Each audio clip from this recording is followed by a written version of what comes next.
TikTok star કીર્તિ પટેલ ફરી વિવાદમાં આવી છે। કીર્તિ પટેલ સામે 2 કરોડની ખંડણીની કાપોદ્રા પોલીસ મથકે વેપારીએ ફરિયાદ નોંધાવતા ચકચાર મચી જવા પામી હતી। ગઈકાલ તારીખ 2/6/2024 રોજ કાપોદ્રા પોલીસ સ્ટેશન હદના મમતા પાર્ક ખાતે રહેતા વજુભાઈ કરશનભાઈ કાત્રોડિયા, જેઓ પોતે બિલ્ડરનો વ્યવસાય કરતા હોય અને સૌરાષ્ટ્ર ગ્રુપ તથા જેવી ગ્રુપ નામે બિલ્ડર તરીકે ભાગીદારી બાંધકામનો વેપાર કરતા હોય,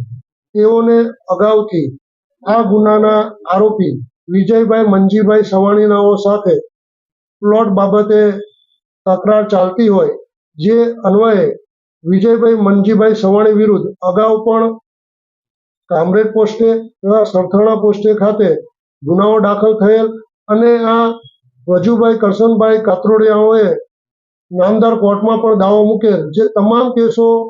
ચાલવા ઉપર આવી જતા અને બોર્ડ ઉપર હોય, જેથી આ આરોપી તેના મળતિયાઓ સાથે ફરિયાદીને હેરાન કરતો હોય અને સમાધાન કરવા માટે દબાણ કરતો હોય, જેથી ફરિયાદી પોતે આ બાબતમાં કોઈ પણ પ્રકારનું સમાધાન કરવા ના માંગતા હોય, પરંતુ ફરિયાદીને ઝાંસામાં લેવા માટે આ કામના આરોપીએ ઝાકીર તથા કીર્તિ પટેલ, જેઓ ઇન્સ્ટાગ્રામમાં અને સોશિયલ મીડિયામાં ખૂબ લાઈવ રહે છે, તેઓનો સંપર્ક કરી ઝાકીરે જાનવી નામની ઉર્ફે મનીષા ગોસ્વામી નામની એક છોકરી સાથે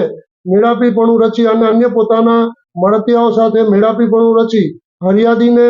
કોસંબડા ખાતે આવે સિલ્વર ફાર્મ હાઉસ ખાતે બોલાવી તેઓને દારૂ પીવડાવી અને તેઓના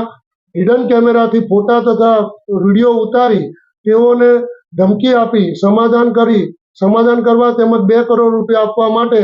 ધમકી આપતા હોય, જે અનુસંધાને કાપોદ્રા પોલીસ સ્ટેશન ખાતે આઈપીસી કલમ 386, 389, 504 વગેરે તથા આઈટી એક્ટ કલમ 66-67 મુજબનો ગુનો રજીસ્ટર કરવામાં આવેલ છે અને આ ગુનાના કામે કાપોદ્રા પોલીસ સ્ટેશનના પીઆઈ શ્રી એમબી અવસરોના તથા તેઓના સ્ટાફના પીએસઆઈ શ્રી તથા અન્ય પોલીસ સ્ટાફના માણસોએ હ્યુમન સોર્સથી મુખ્ય આરોપી વિજય મંજી સવાણીને ગઈકાલ તારીખ 2/6/24 કલાક 20-30 વાગે અટક કરેલ છે અને હાલ આ ગુનાની તપાસ તજવીજ ચાલુ છે